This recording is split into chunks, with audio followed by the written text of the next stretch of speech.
Hello everyone, I am Ramita. I am a PhD student in USC advised by Professor Shrikant Narayanan. Today I will present my today I will present our work on learning domain invariant representations for child level classification from speech. This is a joint work and the co-authors are listed below.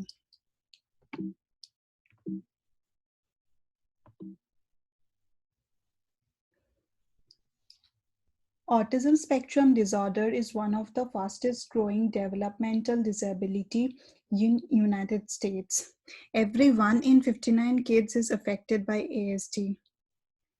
It impacts a child's development in 3 core areas: social interaction, language and speech, movement. Children with ASD are often more restricted. They refuse to communicate with others, they display indifference, and so on. At times, they show repetitive body movements, obsessive attachment to unusual objects, withdrawal, lack of coordination as compared to other typically developing kids. A major diagnostic criterion for ASD is deficit in speech. Analysis of dyadic interactions can capture changes in social behavior which are likely to support ASD treatment. Computational analysis of autism diagnostic sessions using objective feature descriptors has shown promising results in past. However, extraction of such feature depends on manual annotations, which requires manual effort and can be time-consuming and hard to obtain at times. So instead of relying on human annotations, we used a pipeline comprising of different fundamental signal processing techniques for automatically extracting behavioral features, which can be used for computational behavior modeling, including clinical diagnoses, measuring verbal productivity from interactive sessions, evaluating interaction outcomes, measuring interaction synchrony, and so on.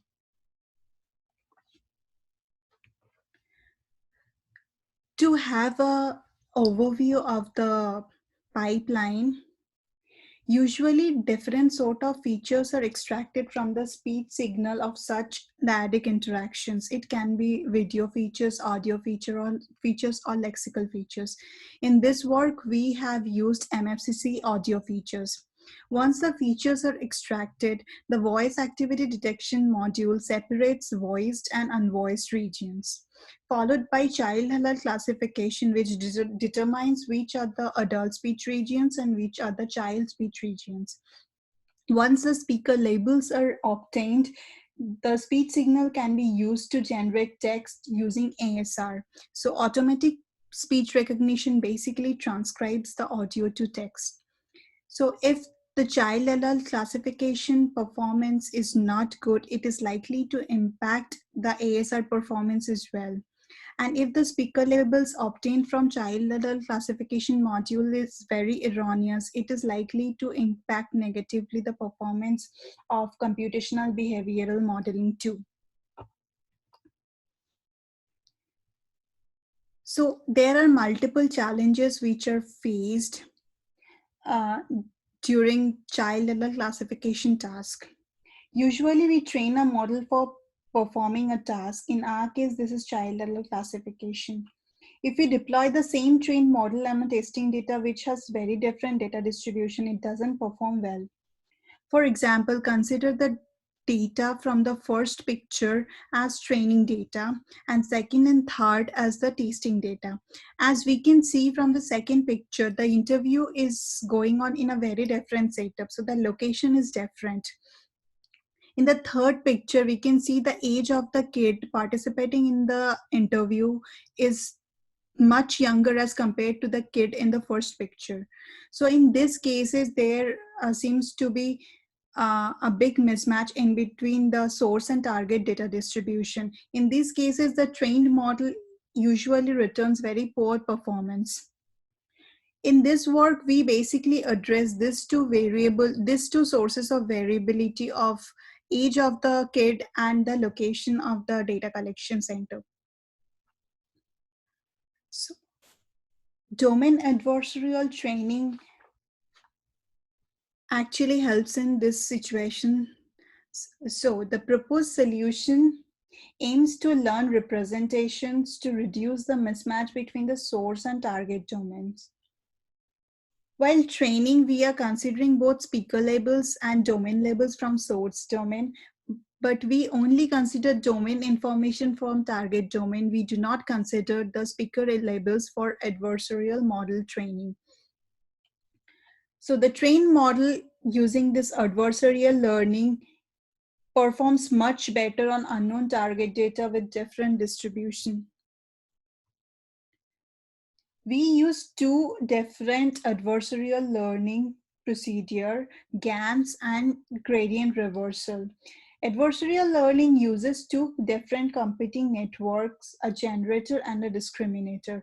While the generator is responsible for generating fake samples to fool the discriminator, while the discriminator tries really hard to distinguish well between the real and fake images. In this case, instead of having real and fake images, we are having the source and target data distribution. The training is done in 3 steps. In the first step, the generator is trained with speaker labels from source data to minimize speaker loss. In the second step, the generator weights are frozen. Discriminator is trained with domain labels from both source and target data to minimize adversarial loss. In the third step, the discriminator weights are frozen and the generator is trained with inverted domain labels from source and target data.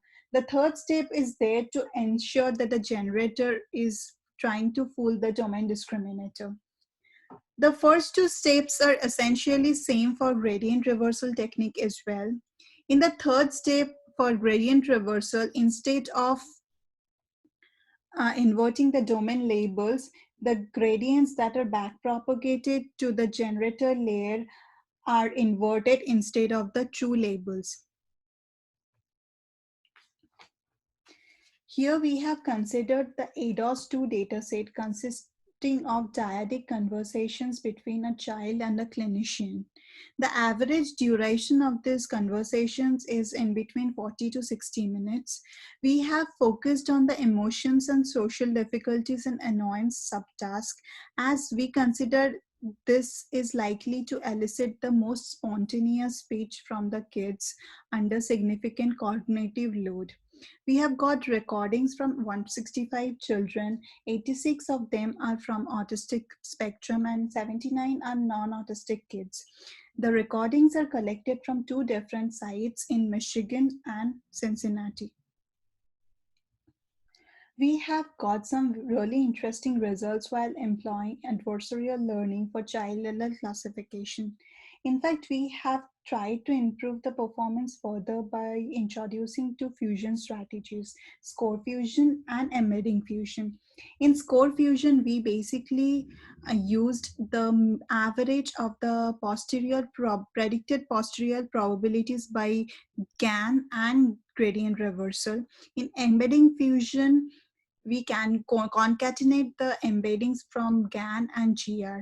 So both score and embedding fusion are very similar to late fusion and early fusion. So experiment 1 and 2 addresses the variability due to age. So in experiment 1, we have considered the age group of 10 years or more as a source domain and age group of 5 years or less as the target domain. And in experiment 2, vice versa happens. As we can see that experiment 2 shows greater relative improvement over baseline as compared to experiment 1. Experiment 3 and 4 deals with the variability arising due to difference in collection sites. In experiment 3, we have considered Cincinnati as source and Michigan as target, and vice versa for experiment 4. In both of these experiments, we have partitioned the data in 3 different age groups and carried out the analysis. As it can be clearly seen that Score Fusion actually performs the best in most of the settings. The age group of kids of 10 years or more has shown greater relative improvement as compared to other age groups in both experiment 3 and 4.